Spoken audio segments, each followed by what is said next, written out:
Hi hello friends, வணக்கம். மறுபடியும் உங்களை சந்திக்கிறது ரொம்ப சந்தோஷம். இடையில ஒரு சில நாட்களாக ரொம்ப ஸ்டிச்சிங் வேலை இருந்ததுனால வீடியோ எடுத்து போட முடியல.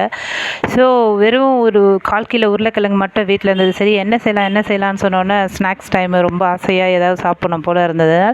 சரி, அதை வேக வச்சுட்டு அழகாக அதை தோலெல்லாம் உரித்து எடுத்து அதை மசித்து அதில் கொஞ்சம் சில்லி ஃப்ளேக்ஸ், கொஞ்சம் சீரகம், கொஞ்சமாக ஒரு நான் காமிச்ச கிண்ணத்தில் ஒரு முக்கால் கார்ன்ஃப்ளவர் மாவு போட்டு உப்பு தேவையான அளவு சேர்த்து நல்லா பிசைஞ்ச உடனே அது நல்லா கெட்டியாக ஒரு மாவு உருண்டை மாதிரி வந்துடுச்சு ஃப்ரெண்ட்ஸ்.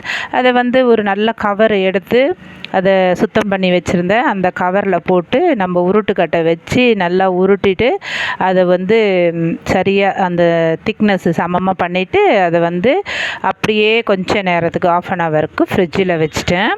ஸோ இந்த ஃப்ரிட்ஜில் வச்ச உடனே எடுத்து கட் பண்ணுறதுக்கு நமக்கு ஈஸியாக இருக்கும். அதுக்கப்புறம் எடுத்து அந்த கவருக்கு கிளியர் பண்ணிவிட்டு அதில் அப்படியே நீட்டமாக ஃப்ரெஞ்ச் ஃப்ரைஸ் நமக்கு என்ன அளவு வேணுமோ போட்டுக்கலாம். அந்த மாதிரி நீட்டமாக கட் பண்ணி ஆயிலில் சூடு பண்ணி அதில் பொரித்து எடுத்தேன். சூப்பரான ஃப்ரெஞ்ச் ஃப்ரைஸ் கிடச்சிருச்சு. இது சாப்பாட்டுக்கு சைட் டிஷ்ஷாக கூட வச்சு சாம்பார் சாதத்துக்கு சாப்பிட்ற மாதிரி அவ்வளோ சூப்பராக இருந்தது. உங்கள் பிள்ளைங்கள் கூட ஈவினிங் ஸ்கூல்லேருந்து வரும்போது நீங்கள் செஞ்சு கொடுங்க. அப்படியே மீந்ததுன்னா அது சாப்பாட்டுக்கு கூட வச்சுக்கலாம்.